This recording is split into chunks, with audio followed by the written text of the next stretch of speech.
Hello everyone, welcome back to my channel. कैसे हैं आप सभी? आई होप अच्छे होंगे और पढ़ाई चल रही होगी आपकी अच्छे से।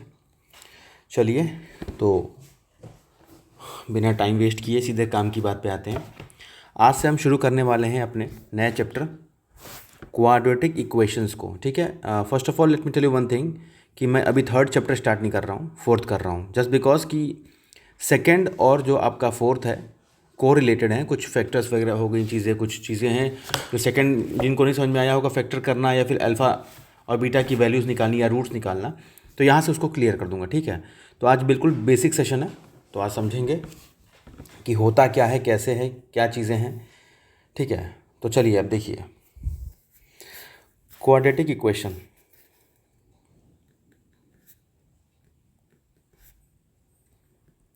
क्वाड्रेटिक इक्वेशन यानी कि इसको हिंदी में कहते हैं द्विघात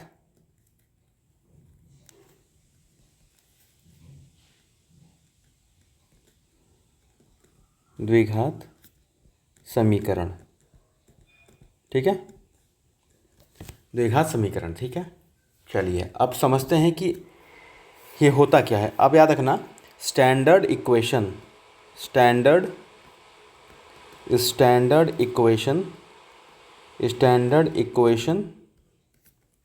ऑफ क्वाड्रेटिक इसका जो समीकरण है कौन सा है वो देखते हैं।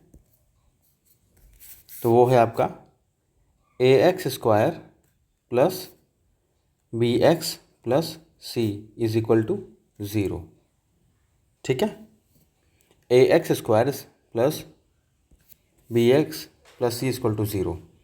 ठीक है, और मेक श्योर कि यहाँ पे आपका जो है a 0 के बराबर नहीं होना चाहिए। ठीक है, क्वाड्रेटिक इक्वेशन में एक सेकेंड, क्वाड्रेटिक इक्वेशन में क्या होना है, पावर 2 जो है आपका ये बहुत मायने रखता है, बहुत इंपॉर्टेंट है। अगर मान लो कि आपने a आपका 0 के, अगर मान लो if a is equal to 0, अगर a 0 हो गया तो क्या करोगे? तो आपका जो इक्वेशन है ax² plus bx plus c is equal to 0, मान लो ये है। अगर a 0 हो गया, 0 into x square plus bx plus c is equal to 0, यानी कि तो पूरा 0 हो गया। 0 प्लस bx प्लस c, जब पावर 2 रहा ही नहीं, यानी कि क्या निकल के आ रहा है आपका bx plus c is equal to 0। अगर आपका पावर ये जो 2 था ही नहीं, अब है ही नहीं, तो फिर इक्वेशन बना कैसे? वो तो ख़त्म हो गया काम। तो ये ध्यान रहे कि क्वाड्रेटिक इक्वेशन में आपका जो पावर है 2 का बहुत इंपॉर्टेंस है। और यहाँ पे क्या है आपका, यानी कि आपका इक्वेशन जो है ax² plus bx plus c is equal to 0 होना ही चाहिए। ठीक है, इसमें a 0 के बराबर बिल्कुल नहीं होना चाहिए, कोई दिक्कत?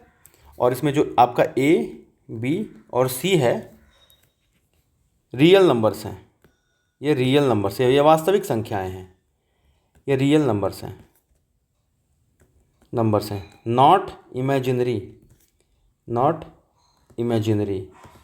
यानी कि ये काल्पनिक संख्याएं नहीं होंगी।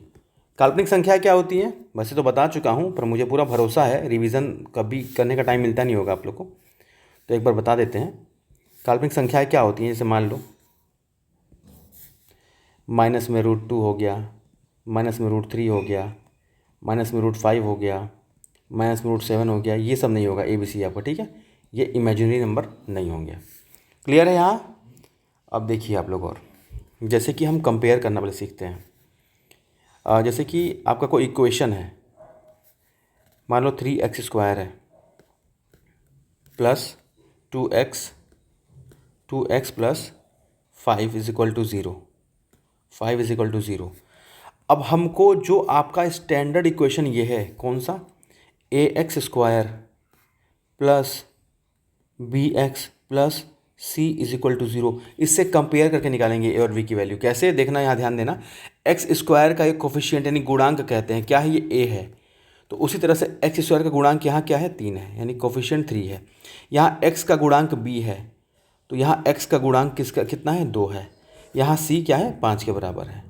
ये वैल्यू ऐसे आपको निकालना होगा। क्लियर है? और समझ लो पहले, और क्वेश्चन समझते हैं।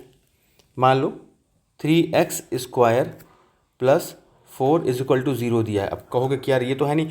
First of all make sure कि ये क्वाड्रेटिक इक्वेशन है। अभी इसमें सवाल करेंगे कि कौन से इक्वेशन क्वाड्रेटिक इक्वेशन है, कौन से नहीं है। तो पावर 2 का होना, this is at most important यहाँ पे है ना। यानी कि अगर आपको इसको लिखना हो तो आप ऐसे भी लिख सकते हो 3x² plus 0x plus 4 is equal to 0। क्या फ़र्क पड़ता है, 0 इंटू एक्स 0 हो जाएगा, 0 लिखो ना लिखो। यानी कि इसको कंपेयर करें अगर हम ax² plus bx plus c is equal to 0 अगर कंपेयर करें तो क्या हो जाएगा, x² का कोफिशिएंट a है तो यहाँ कितना है, x² का कोफिशिएंट 3। सेम होना चाहिए, x² तो x² दोनों साइड कंपेयर किया। यहाँ पे x का कोफिशिएंट b है तो यहाँ x का कोफिशिएंट क्या है, 0 है, कुछ तो 0 लिख दिया। और यहाँ c किसके बराबर है, 4 के बराबर है। कंपेयर करते वक्त ध्यान देना कि सेम हो दोनों के दोनों। ठीक है, अगला देखते हैं। मान लो दिया है 5x² minus 3x is equal to 0। इसको आप ऐसे भी लिख सकते हो क्या, 5x² minus 3x plus 0 is equal to 0। अब देखो यहाँ पे फिर कंपेयर करते हैं, ax² plus bx plus c is equal to 0। यानी यहाँ x² का कोफिशिएंट a है तो यहाँ पे कितना है, x² का कोफिशिएंट 5 है, यानी x² का गुणांक a है तो यहाँ 5 हो गया। वैसे यहाँ b बराबर, अगर माइनस साइन दिया है तो आप सबको लोगे, माइनस साइन को भी लोगे, b इक्वल टू -3 और यहाँ c बराबर 0 हो गया। ये कंपेयर करना आ रहा है आप लोग को ना। ठीक है, अब जैसे मान लो यहाँ पे मैं बोलूँ कि इक्वेशन आपका बना दे 0 into x² plus 2x plus 4। अब बताओ, तो बताओगे कि ये क्वाड्रेटिक इक्वेशन है ही नहीं। क्यों नहीं है, क्योंकि हमेशा a 0 के बराबर नहीं होगा। अगर a 0 के बराबर है मतलब पूरा 0 हो गया, ख़त्म काम। यानी बचा क्या, 2x प्लस 4, तो एक लीनियर हो गया ना। अगर पावर 2 नहीं है तो लीनियर हो गया ये, इसीलिए ये इक्वेशन गलत है। अब हमें क्या करना है, अब हमें क्वेश्चन करने वाले हैं। इतनी बात क्लियर होगी ना आप लोग को, इसमें कोई डाउट तो नहीं होगा। चलिए आगे बढ़ते हैं। अब कुछ क्वेश्चन करते हैं हम लोग। कैसे क्वेश्चन है ये देखो आप लोग। क्वेश्चन ये है कि which of the followings which of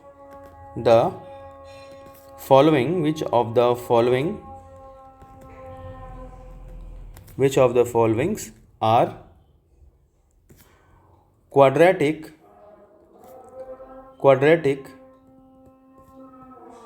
equation.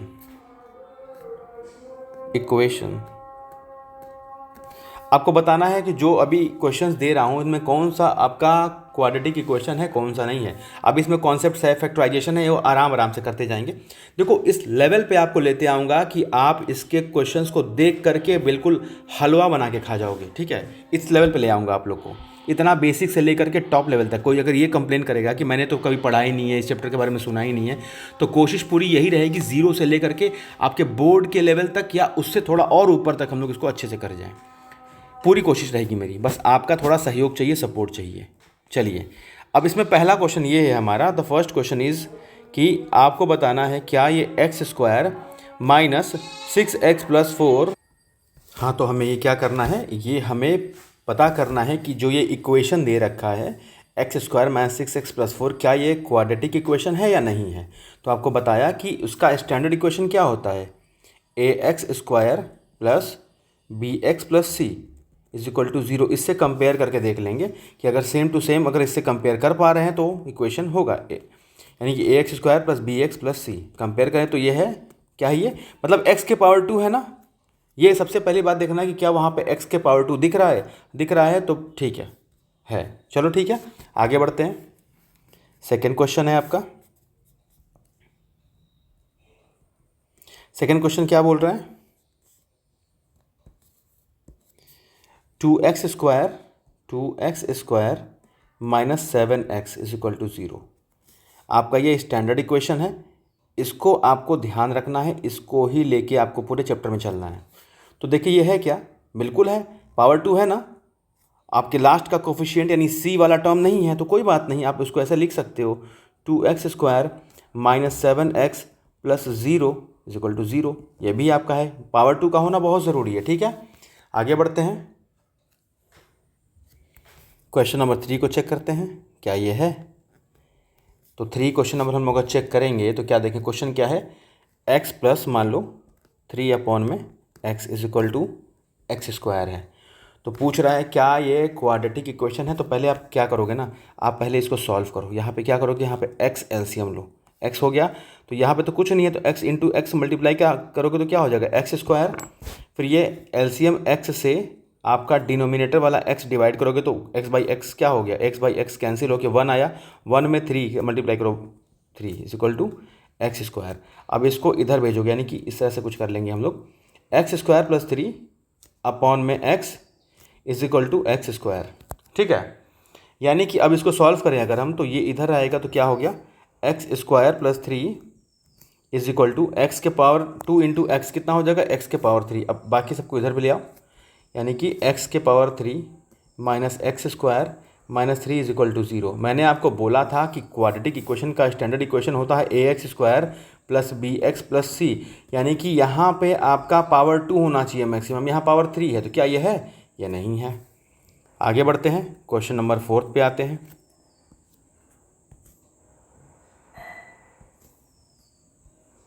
चलो क्वेश्चन नंबर 4 पे आते हैं। क्वेश्चन नंबर 4 पे है एक्स स्क्वायर प्लस 1 अपॉन में x square is equal to 2। Solve करते हैं इसको पहले, तो एक्स स्क्वायर हो गया, x square into x square x के पावर 4, यही मालूम पड़ गया एक्स के पावर 4 बन रहा है, तो आगे तो सॉल्व करने का कोई मतलब है ही नहीं। ठीक है, पर कर दे रहे हैं, यही मालूम पड़ गया ना कि एक्स के पावर 4 आ रहा है बराबर 2, यानी कि सॉल्व करोगे क्या आ जाएगा, एक्स के पावर 4 प्लस 1 बराबर 2 एक्स स्क्वायर।